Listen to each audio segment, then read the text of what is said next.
سلام سلام، كيف أحوالكم الأخوات المتتبعات؟ راح ندير لكم قبل نصليو على الرسول صلى الله عليه وسلم. كيف أحوالكم؟ إن شاء الله تكونوا بخير مع الضغط تاع الامتحانات والضغط تاع رمضان. إن شاء الله نقول لكم إن شاء الله ربي يعطينا يرزقنا جميعا بركة الوقت. شوفوا معي، شوفوا لهنا قصيتها على شكل أوراق أشجار ودرت لها. دوك تشوفوا نحيت الشراشب الخيوط الزايدة نحيتها كل.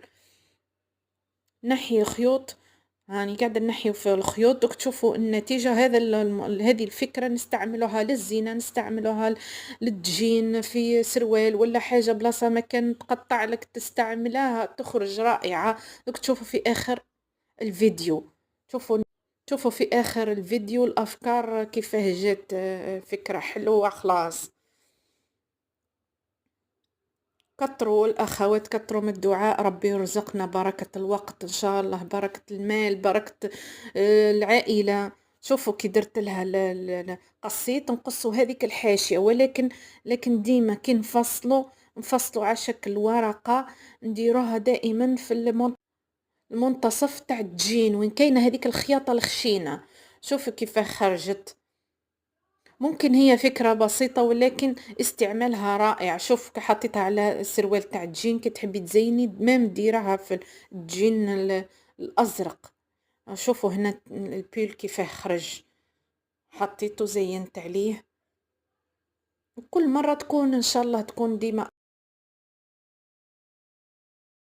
تكون دائما إن شاء الله أفكار جديدة، وهذه الأفكار تستعمليها طبقاها. إن شاء الله نديروا دروس ما أحسن على لي بوش، على لي بوش كيفاه أنواع لي بوش، أنواع لي كول إن شاء الله. شوفوا لهنا كيف على شكل ورق شجر تحفة. نزيدو نحطو لي بوطون في النهاية باش ما تبانش هذيك. شوفوا هنا كيفاه خرجت النتيجة. ونحطو ميم نحطو قفال بوطون.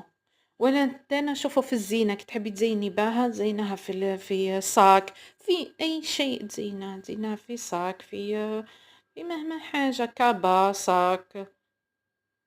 ميم بورت كلي تقدري، حتى الناس اللي يصنعوا لي بورت كلي تصنعها كبورت كلي. وي وهذه هي الفكرة. إن شاء الله إن شاء الله تبارطاجيو هذه الفكرة، إن شاء الله باه تعم الفائدة، إن شاء الله تكون صدقة جارية قبل كل شيء. وديروا لنا اشتراك إن شاء الله. إن شاء الله إلى اللقاء في فيديو قادم، وشكرا على المتابعة.